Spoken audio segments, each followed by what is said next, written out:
Mainit na pinag-uusapan, Christopher Min nagpatutsada mga negatibong komento kay Vice Ganda. Yan ang ating alamin ang buong detalye.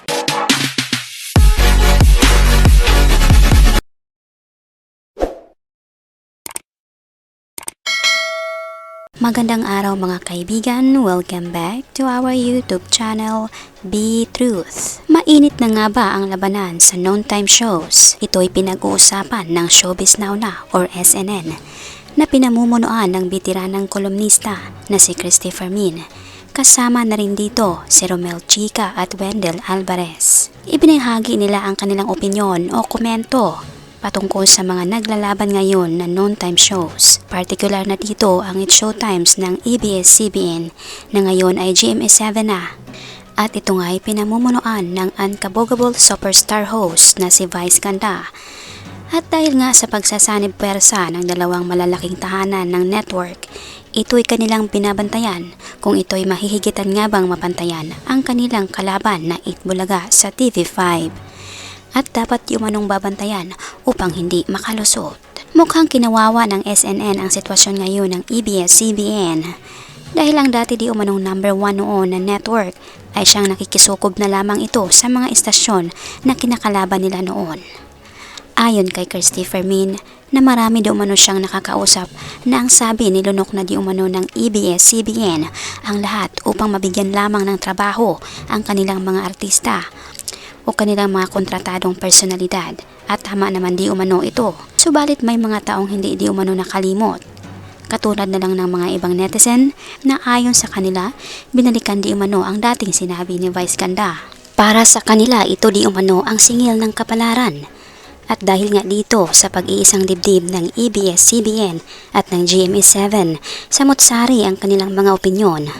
Katulad na lamang sa binanggit ng SNN na ayon di umano sa kanila masyado raw ngayon na pag-usapan at nabash si Vice Ganda dahil para di umanong nakalimot sa pinanggagalingan. Naayon din sa kanila na may nagsasabi di umano na sipsip si Vice Ganda. Dagdag pa rito, sinabi rin ng SNN nang tawag di umano ngayon kay Vice Ganda hindi na kabayo kundi pusa na. Ito'y kanilang sinabi ayon di umano sa mga nambabash kay Vice Ganda.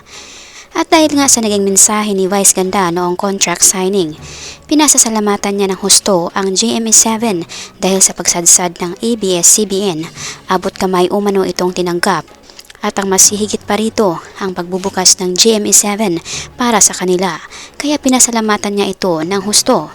Ayon sa SNN, bago di umano sa GMA7, TV5 muna ang nagbigay di umano sa kanila ng pagkakataon na makaere. At hindi man lang di umano ito nagpapasalamat o nabanggit doon. Kaya opinyon ng SNN na para sa kanila ang ikinasasama ng loob ni Vice Ganda itong pagpili ng TV5 sa Itbulaga na ipalit sa kanilang oras. Na ayon pa kay Christy, hindi naman di umano sila basta-basta na lamang na pinaalis.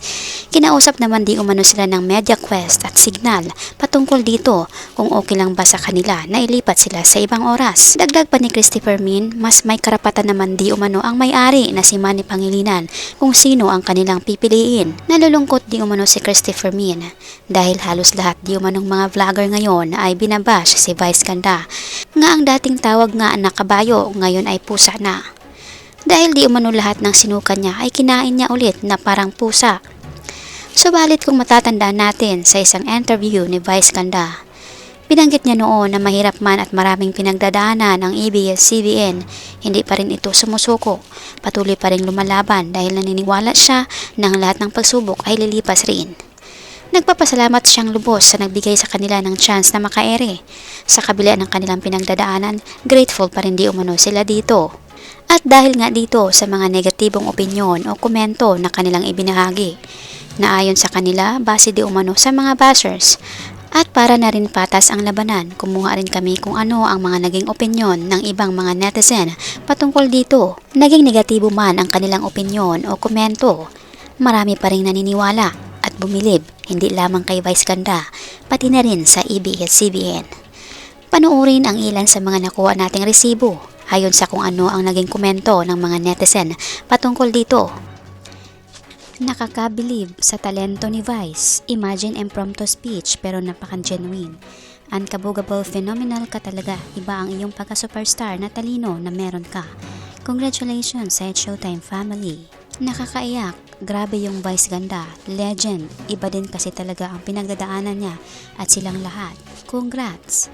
You can say what you want kay Visceral, but the way siya mag-deliver ng speech, bordering monologue na nga, is just outstanding. Congratulations, It's Showtime. Grabe, bilog talaga ng mundo.